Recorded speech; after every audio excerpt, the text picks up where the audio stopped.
Hello? Hello?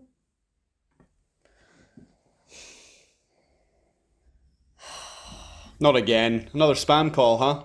Yeah. We need to talk to you about your bike insurance. Please call this number. Never mind. I don't even have a bike anymore. And sometimes they pretend to be from the government, my co-worker, even a hospital. That's social engineering for you. They seem like nice guys, but I don't define the engineering department as social. Ha, nice one. But social engineering involves manipulating human behavior rather than using technical hacking methods to gain unauthorized access to buildings, systems, or data. If you believe those calls, I bet you they would end up asking you for personal information or money. No bet. The first time I got those calls, I actually believed it for a second. Then they started asking for my credit card number. That's what social engineers do. They pretend to be someone with a legitimate reason to talk to you, and then they try to manipulate you into giving out information or doing something that helps them. But why does it work?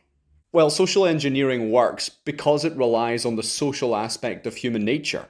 It's often easier to trick someone into giving you information than to have the technical skills to hack into a system. People naturally trust and they want to help others.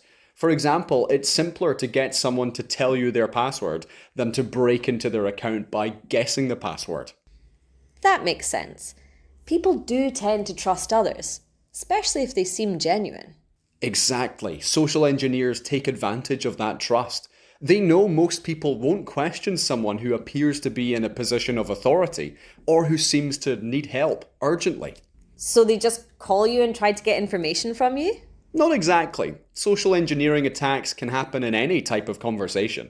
This includes phone calls, in-person interactions, and online.